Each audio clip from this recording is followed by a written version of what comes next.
C'est parti, aujourd'hui, pour la première vidéo de la série sur les représentations du monde, dans laquelle on va se demander, peut-on retrouver son animalité? Spécifiquement, la vidéo d'aujourd'hui, elle va constituer une introduction générale à la question, et dans laquelle on va commencer par examiner l'énoncé, les représentations du monde. Il s'agit aussi pour nous d'apprendre à produire une analyse de notions, et c'est pour cette raison qu'on va y aller classicos, mot par mot, les représentations, puis le monde.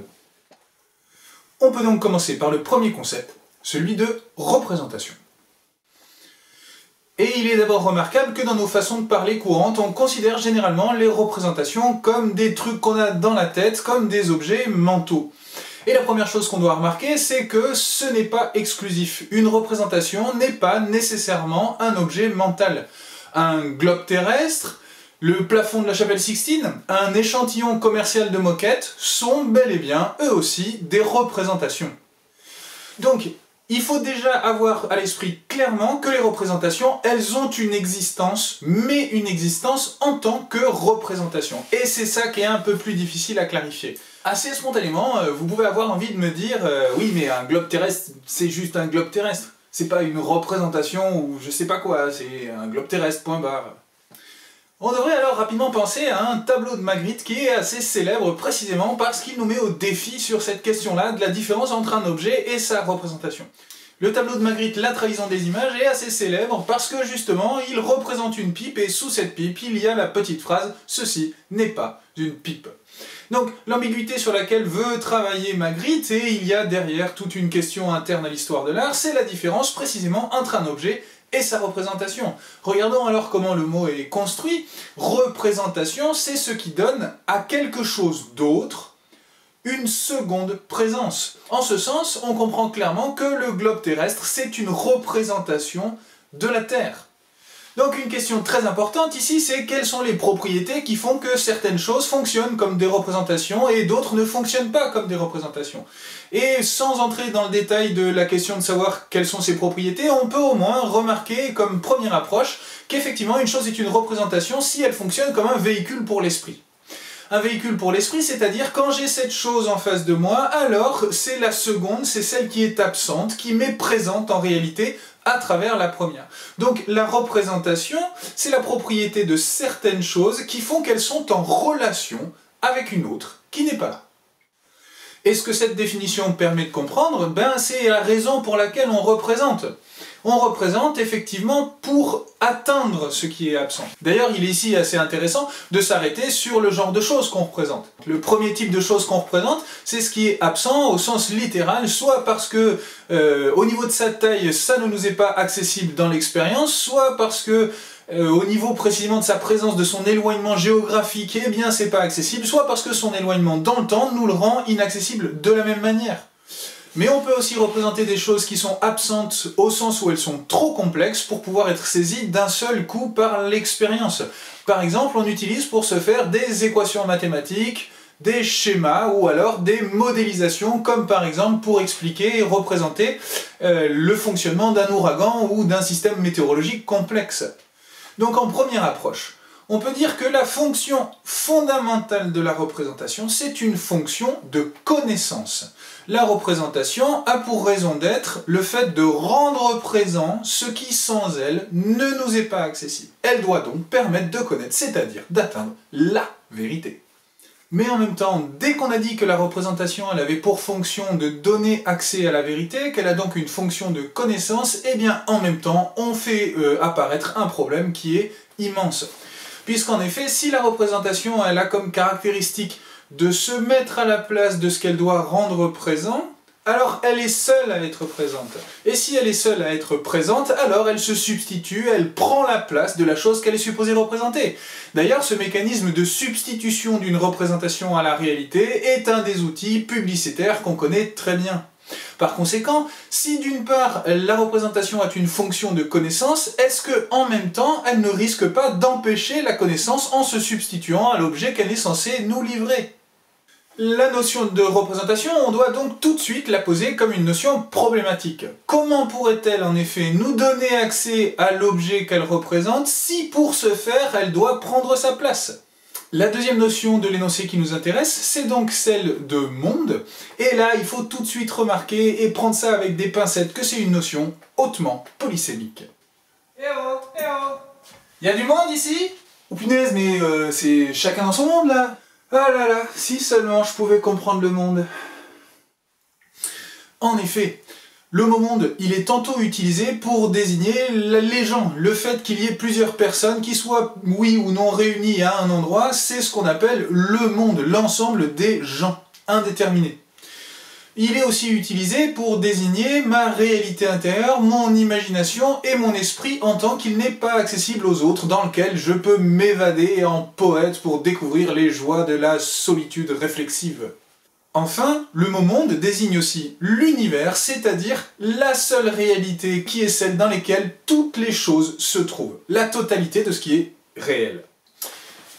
Mais ces trois significations, elles ont en commun de provenir du mot grec et d'être élaborées sur le mot grec kosmos. Kosmos, en grec, ça veut dire une totalité organisée. Et effectivement, ce qui est important ici, c'est l'idée d'organisation. Il y a toujours dans le monde un principe d'organisation. Par conséquent, le monde, c'est l'idée d'une totalité organisée. En fin de compte, ce qu'il s'agit d'établir tout de suite, c'est qu'on ne peut pas parler de monde au pluriel. Il n'y a qu'un seul monde, sinon c'est autre chose que le monde. Par exemple, quand on dit qu'à chacun son monde, eh bien on est en train de désigner peut-être quelque chose qui est de l'ordre de l'imagination d'un individu, mais l'imagination d'un individu, elle fait partie du monde. Tous les êtres vivants, tous les êtres réels en général font partie du monde, et en ce sens-là, on ne peut pas dire qu'il y a plusieurs mondes, il n'y en a qu'un et un seul. Mais alors tout de suite, un problème se pose. Et ce problème, il est inhérent à l'énoncé qu'on a travaillé ensemble. Comment comprendre qu'il y ait des représentations s'il n'y a qu'un seul monde? Et en ce sens, l'analyse de l'expression courante « à chacun son monde »,« chacun est dans son monde », elle nous donne une grille d'analyse. Parce qu'effectivement, s'il n'y a pas plusieurs mondes mais un seul monde, alors l'expression « les représentations du monde » prend tout son sens. Si on a tendance à croire que nous avons des mondes qui sont différents, c'est précisément à cause de cet effet de substitution entre nos représentations et la réalité. Si on parle de plusieurs mondes, c'est parce qu'on confond nos représentations avec le monde. Le problème alors, c'est que ça semble vouloir dire, si nos représentations se substituent au monde, qu'il y a une incommunicabilité, une séparation entre les différentes sources de représentation, et par conséquent qu'il y a des séparations strictes, une incapacité effectivement à faire monde commun. Si nos représentations du monde sont divergentes, alors il semble que l'on ne puisse plus se retrouver, se reconnaître. Le problème donc qu'on va poser, et que cette introduction nous conduit à élaborer, c'est la question de savoir si on peut retrouver les représentations des autres, si on a la capacité à se mettre à la place des autres. Et c'est pour cette raison que je fais le choix d'élargir un peu la question partant des représentations au sens humaine à une question plus générale, à savoir les représentations de tous les êtres capables de se représenter l'univers, c'est-à-dire les animaux. La question devient donc, peut-on se représenter notre propre animalité? Répondre à cette question prendra donc facilement une série de 5 vidéos. Dans la première, celle qu'on a commencé maintenant, il va s'agir d'interroger l'événement qui a posé cette question et qui lui a donné sa plus haute radicalité, l'événement de la découverte du Nouveau Monde, c'est-à-dire les Amériques par Christophe Colomb. Dans la seconde, on envisagera l'hypothèse qu'il y ait une altérité radicale, une impossibilité de se représenter ce que c'est que l'animalité, pour une simple et bonne raison, qui est que les animaux n'ont pas de représentation. Cette idée, cette conception des animaux comme machines, on verra en fin de compte, elle fait face à certains obstacles qui nous amèneront à étudier la possibilité d'expériences communes, d'une communion entre nous et les autres animaux. On devra ensuite envisager ce qui semble faire obstacle à notre capacité à retrouver notre animalité, à savoir le mécanisme de l'ethnocentrisme, et dans un dernier temps, on verra que la divergence entre l'homme et les autres animaux, l'absence de lien direct de parenté entre tous les animaux, elle n'est pas seulement une question de représentation, mais aussi une question d'évolution des espèces, d'histoire naturelle. Et cette fois-ci, c'est parti. On peut poser la question franchement, peut-on faire l'expérience de l'animalité ? Quand on parle d'animalité, il nous semble évident qu'on parle de quelque chose qui est extérieur à l'être humain, et par conséquent, l'animal c'est l'autre de l'homme, l'animal c'est ce que n'est pas l'homme. Il est d'ailleurs remarquable que fréquemment on utilise l'animal pour définir par négation, par opposition, ce qu'est l'être humain. L'être humain c'est un animal qui est rationnel par différence des autres, c'est un animal qui est politique par différence des autres, etc. Il y a donc une opposition binaire entre l'homme et l'animal. Or, la première chose qu'on doit remarquer, c'est que, historiquement, cette opposition ne va pas de soi du tout. Un des animaux qu'on a eu à considérer historiquement comme étant autre que l'homme, c'était des êtres humains. C'est ce que nous met sous les yeux le problème de la découverte du Nouveau Monde, initié par Christophe Colomb. Mais pour arriver à bien clarifier la profondeur du problème qu'on est en train d'élaborer, je voudrais m'autoriser une petite parenthèse préalable, un préambule, sur le problème classique du diallèle. Car en effet, la difficulté, elle commence dès qu'on parle de pluralité de représentation du monde. Pourquoi, en fin de compte, ne pas admettre que ce que j'ai face à moi, ce que je considère comme étant le monde, ce qui se donne à travers mon expérience en premier lieu, c'est pas le monde lui-même. Au fond, le monde, il est présent. Donc la première question c'est, est-ce que c'est pas déjà un peu une triche que de parler de représentation du monde ?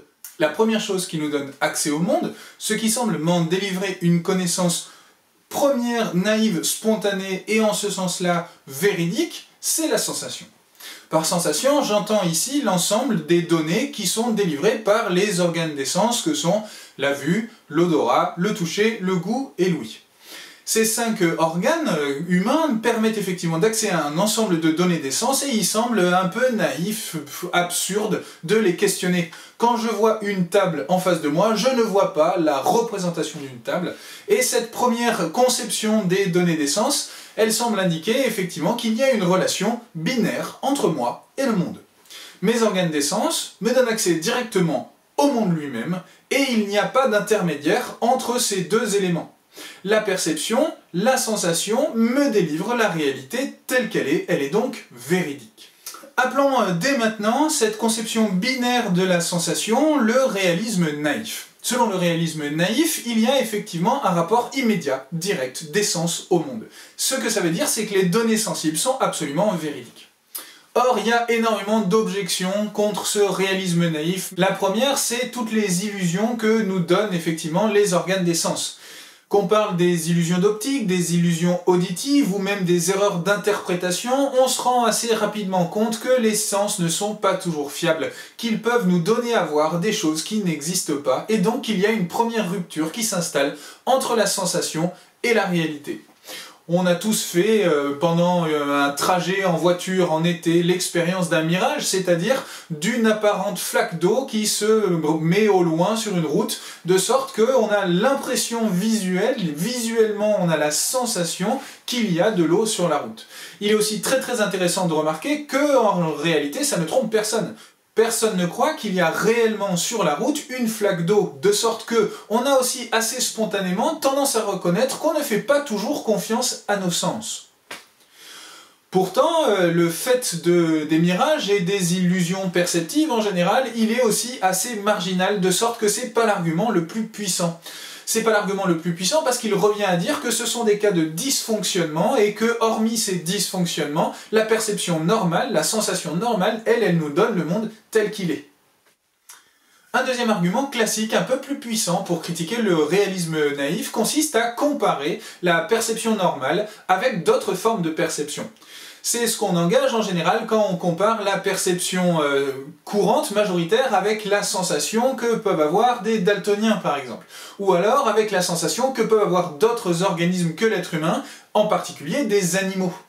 Ce que revient à mettre en lumière cette perspective comparative, c'est que notre sensation elle-même est dépendante d'une certaine physiologie, de certains organes des sens, et donc que comme elle dépend de cette configuration particulière qu'est notre biologie, elle n'a pas de fiabilité absolue, on ne peut pas la considérer comme étant une sorte de lumière naturelle qui nous livrerait la nature telle qu'elle est en réalité.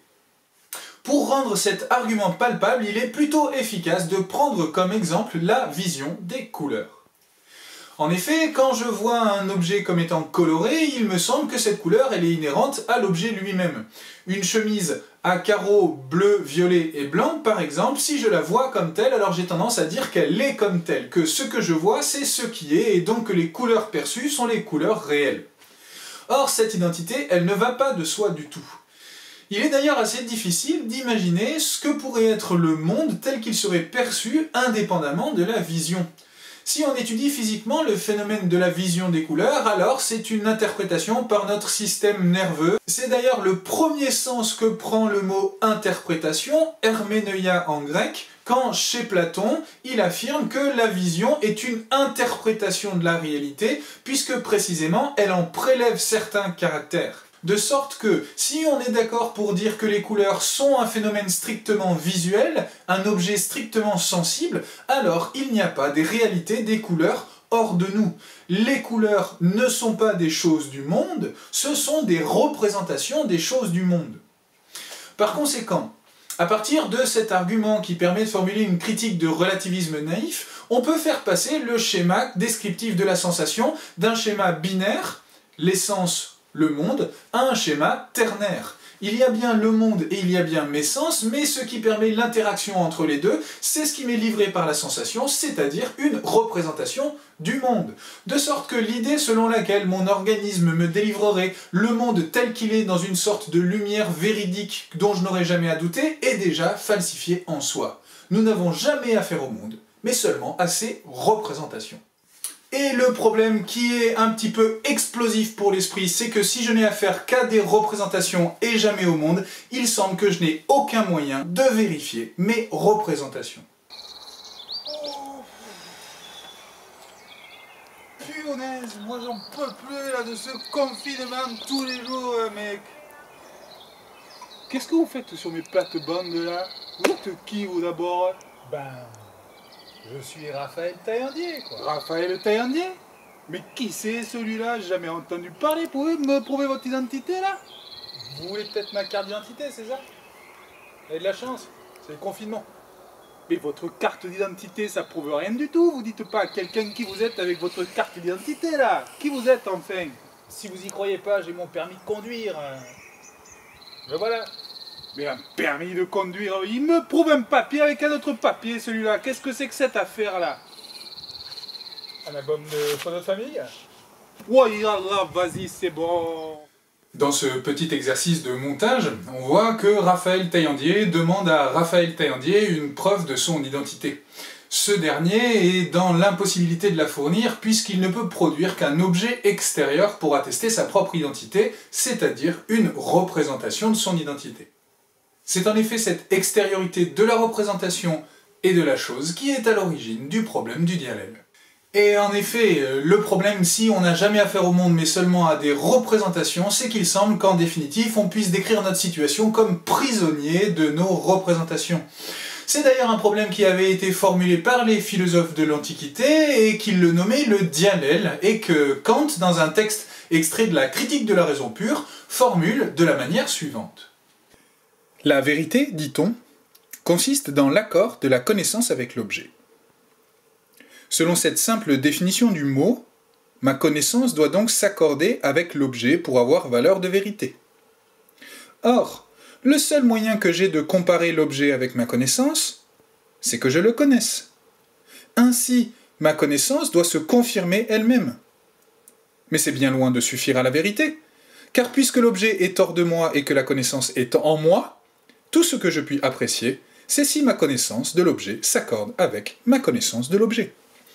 Les anciens appelaient diallèle un tel cercle dans la définition. Et effectivement, c'est cette faute que les sceptiques n'ont cessé de reprocher aux logiciens. Ils remarquaient qu'il en est de cette définition de la vérité comme d'un homme qui ferait une déposition au tribunal et invoquerait comme témoin quelqu'un que personne ne connaît, mais qui voudrait être cru en affirmant que celui qu'il invoque comme témoin est un honnête homme. Reproche absolument fondé, mais la solution du problème en question est totalement impossible pour tout le monde. On peut trouver une bonne illustration du problème du diallèle que formule Kant dans ce texte si on examine la constitution de l'art de la cartographie antérieure à la découverte du Nouveau Monde. Les représentations du monde formulées par les Européens avant la découverte des Amériques sont en effet assez surprenantes si on les regarde de notre œil contemporain.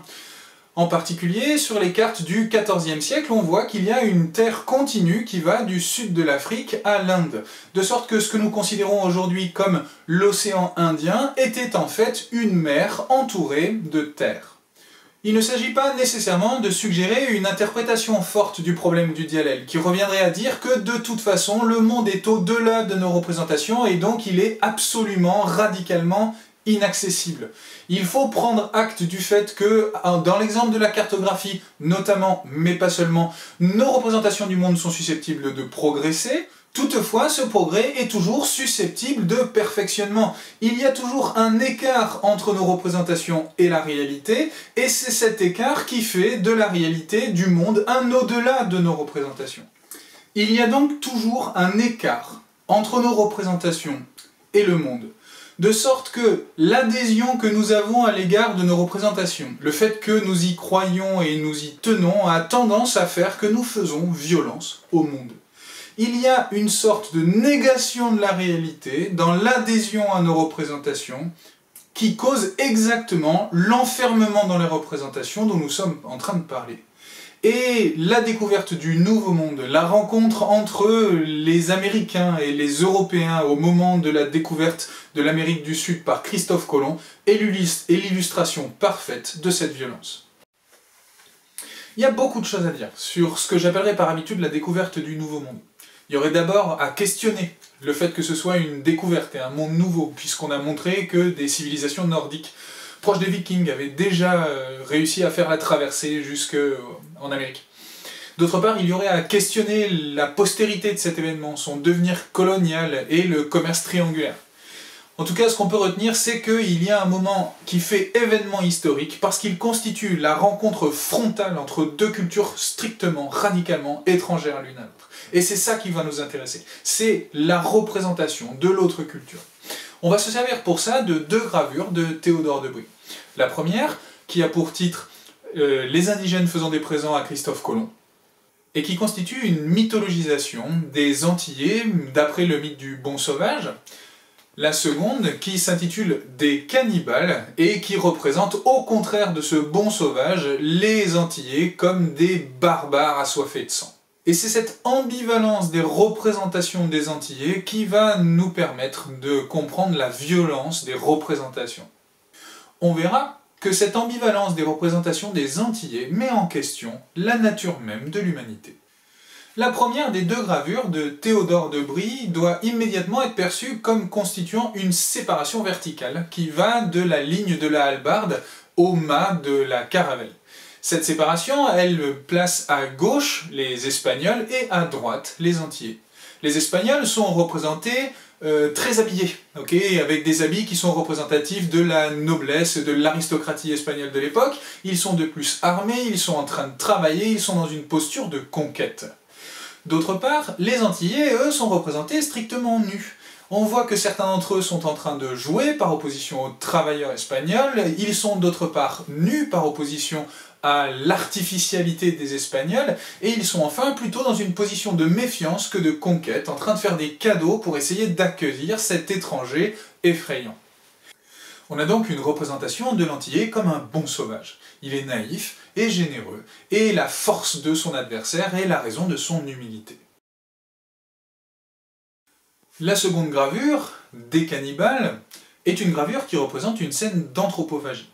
On retiendra d'ailleurs que le mot cannibale tire sa racine de la langue des habitants des Antilles. C'est en effet le mot kalina, qui veut dire dans la langue des Antillais « homme fort », qui a donné l'espagnol puis le français « cannibale ».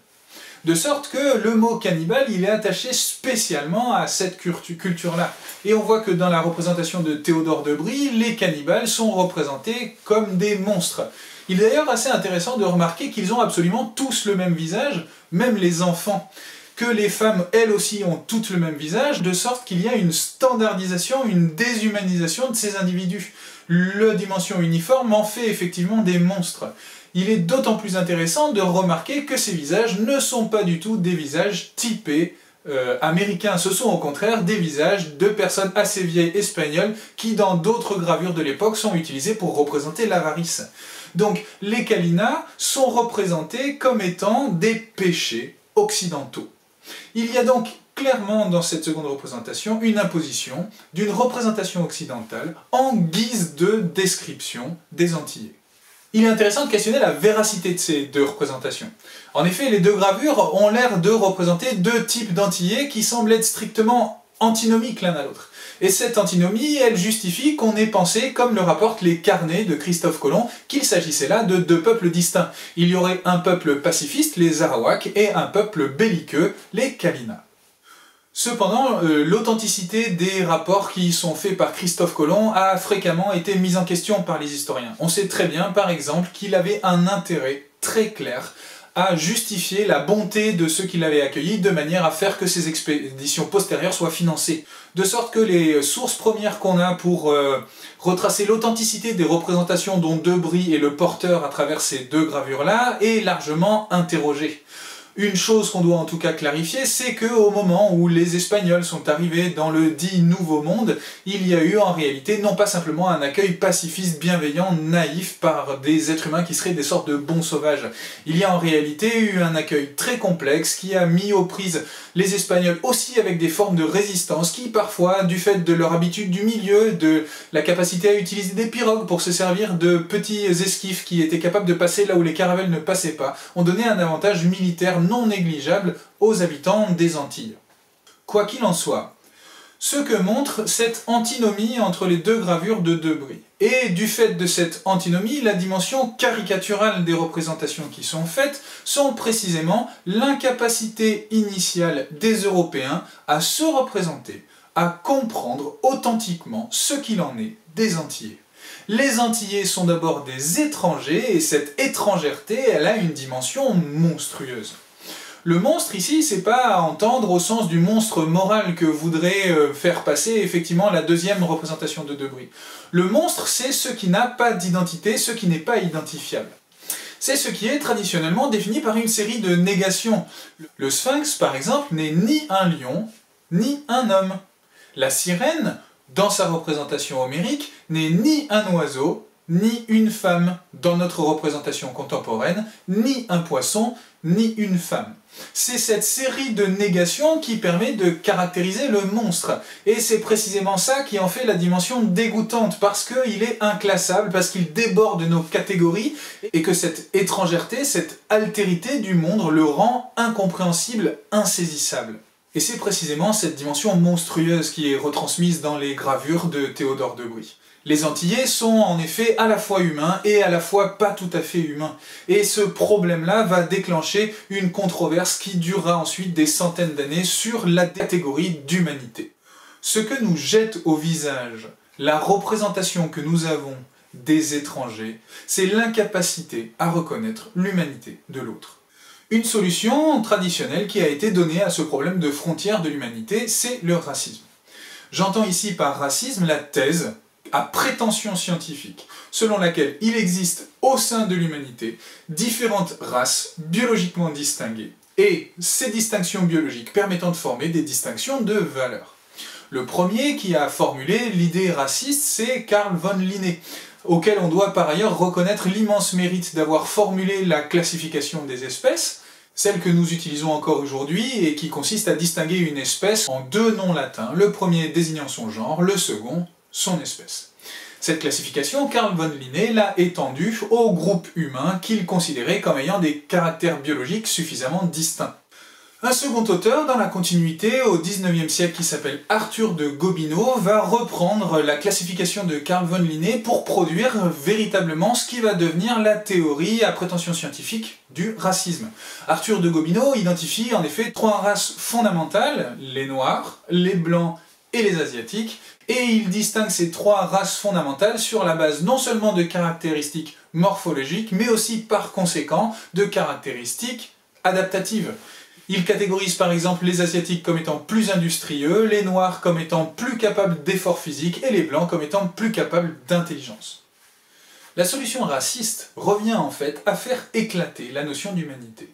Il n'y aurait pas une humanité, mais un ensemble de races, de sorte que il y a certaines de ces races qui sont plus proches de l'animalité que de l'humanité. Il est intéressant de remarquer que traditionnellement, la différence entre l'homme et l'animalité, et le racisme en est un exemple parfait, a servi à distinguer sur le plan du jugement de valeur l'être humain des autres animaux. Les races inférieures étaient des races plus animales, et il y a ainsi une continuité dans le racisme entre les animaux et les êtres humains, qui se fait par l'intermédiaire des étapes que constitue chacune des races. Le défaut fondamental des auteurs qui ont défendu la théorie raciste est un défaut scientifique. En effet, leurs méthodes, comme leurs instruments de mesure, sont remplis de biais, et l'étude de ces biais est probablement un cas d'école pour apprendre à s'en passer. À ce titre, je recommande très vivement l'ouvrage de Stephen Jay Gould, La malmesure de l'homme, qui prend point par point en revue l'ensemble des erreurs, des biais méthodologiques qui ont parcouru l'histoire du racisme. Le second défaut des théories racistes est leur racine idéologique. La racine profonde des théories racistes, c'est en effet un mécanisme qui s'appelle l'ethnocentrisme. On le voit très bien dans les deux gravures de Théodore de Bry. Dans la première, comme dans la seconde, les Antillais sont considérés soit comme des alliés qui viennent faire des cadeaux, soit comme des ennemis contre lesquels il faudra se battre, mais ils ne sont jamais décrits tels quels.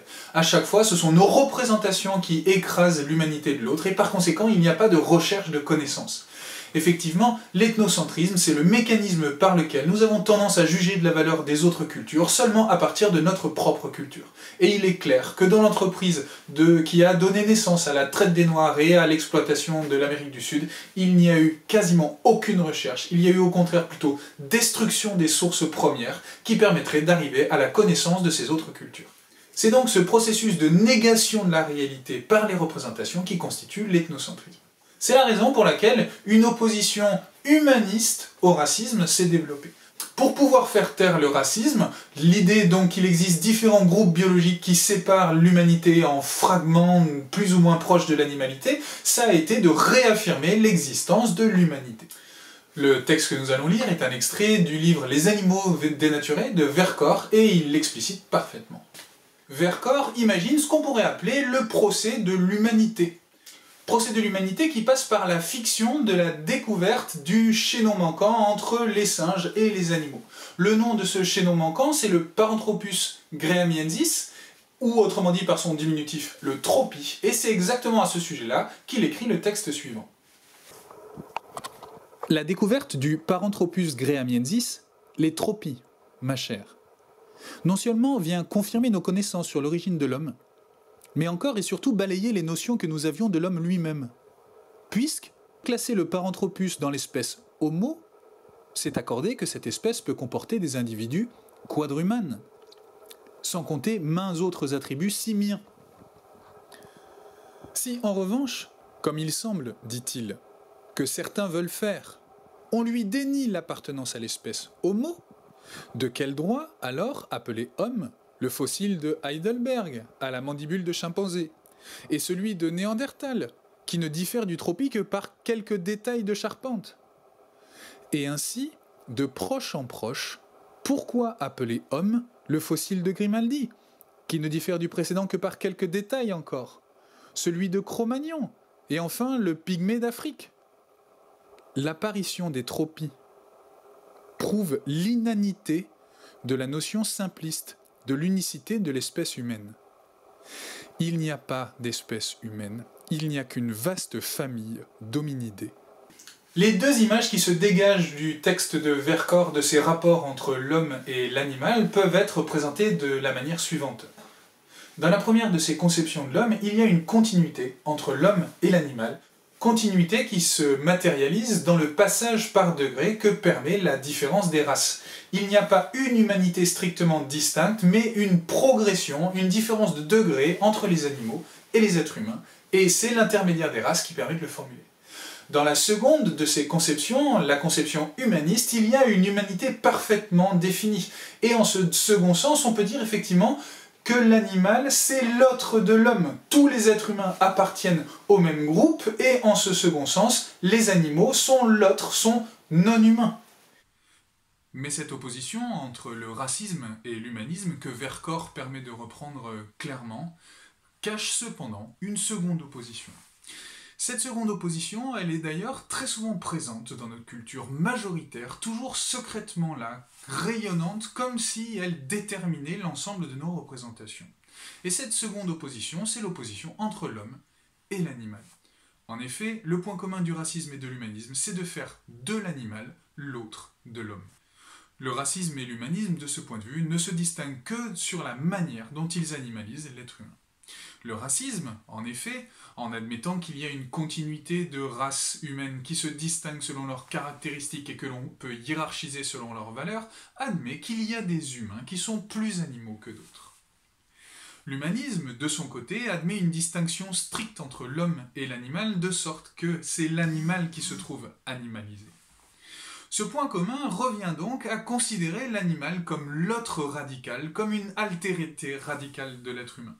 L'animal a alors toujours pour fonction de définir l'homme par éloignement, par négation, de sorte que c'est lui qui est le fond monstrueux qui permet à ces deux thèses de constituer l'idée d'humanité. L'animal, c'est ce qui n'est ni rationnel, ni conscient, ni doté de capacités politiques. C'est ce que n'est pas l'homme.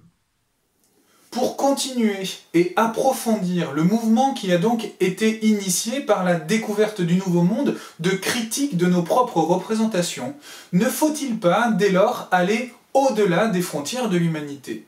Plutôt que d'essayer de chercher à montrer que tous les hommes forment une communauté d'essence qui peuvent partager des représentations en commun, ne doit-on pas chercher à envisager l'idée d'une communauté, d'une communion de tous les animaux dont nous ferions partie? La question, donc, c'est celle qu'on avait annoncée au départ et qui initiera cette série de vidéos. Peut-on retrouver notre animalité ?